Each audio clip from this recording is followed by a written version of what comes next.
So I'm going to introduce our persona, Charlie Baker. Charlie Baker is 29 years old. He lives in Denver. He's married, and he's an account executive at a software sales company that sells payroll software to small business owners. Some of Charlie's goals and motivations are he wants to be bilingual so that he's able to communicate with Spanish-speaking clientele and be able to say the words correctly so that he's able to impress them and hopefully sell some payroll software. Charlie leads a busy professional life as well as a personal life, so he needs convenience, a tool that provides convenience. Charlie also needs a way of hearing a native speaker say a word so that he's able to say the word properly, and it's going to give him some confidence when speaking to Spanish-speaking clientele. Some of the problems that Charlie experiences daily is that it's hard to make more time to study because he leads such a busy professional life. This is a quote from Charlie. "I feel a little silly trying to talk to Spanish-speaking clients because I'm not quite sure I'm saying the words right." So we're going to create a tool that has a feature that he can listen to a native speaker say the word that he's learning. These are some early wireframes that I was working on. This is funny. Actually, on the bottom left paper, you can see that I wrote or drew the play button backwards, and I didn't realize later until I looked up how a play button actually looks, and it does not look like that. So in the polished prototypes, you can actually see that the play button is facing the right direction. And it was funny that it was mentioned in the briefing for this exercise, but I also didn't include a menu feature, which I thought was funny that they mentioned how I could be humorous about that.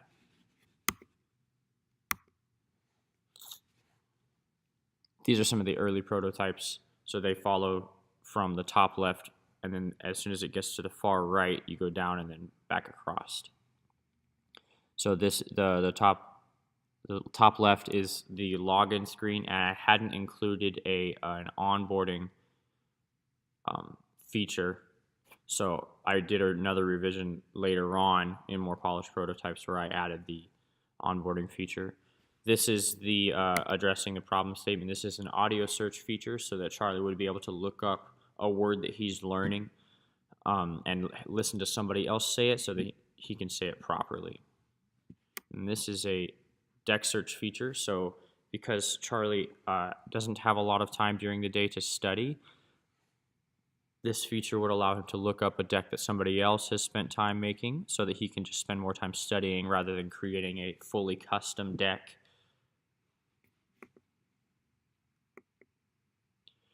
These are some of the more polished prototypes.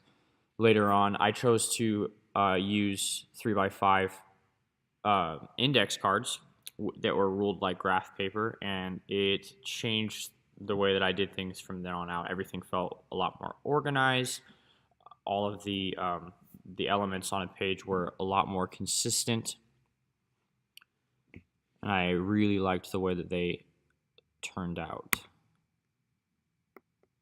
So we needed to do some usability testing on the prototypes, and these are some of the things that I wanted to test. I wanted to test the ease of navigation within the menu features, the memorability of the dashboard, which, funny enough, opened up when you clicked the menu button, so that was weird. And we also wanted to test the native speaker function, so adding audio to a card.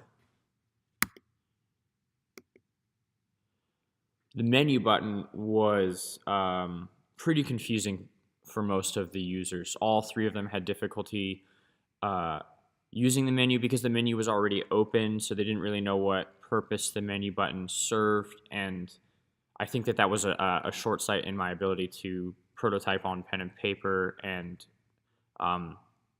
illustrate an opening and closing of a menu, because that's difficult to draw out. The dashboard was completely ineffective and unmemorable. There was a task that I had the users do where they would have to go look at the dashboard to see where the last deck they had studied was, and all three of the users failed that task because the dashboard wasn't memorable, and they all went. The funny thing is they actually all went to all of them went to the same place to try to find it. So I thought that that was a good clue as to where I could put that information. Like I said before, they all failed that task, and so some of the tasks were incompletable.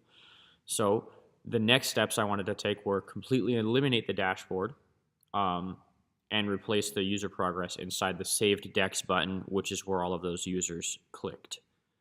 And add a back button to allow for human error. There was a couple of times that they went forward into a button, into a drop-down menu, and they wanted to go back because they thought that they made a mistake, and there wasn't any ability to do that. So that's another funny thing that I forgot to add, was the back button. I really, really liked the user testing and drawing up the wireframes. I didn't love wireframing in the beginning because I think it was messy and it wasn't something that I could be proud of. But as soon as I got upon feedback from my tutor, as soon as I was able to get those 3x5 cards with the graph paper and line everything up, I got really, really excited about showing it to people and getting them to test it out for me. Some improvement for next time is add a back button, and I would love to be able to have more users be able to use the app so that I could get a little bit better of an idea of what I needed to improve for next time. So thank you.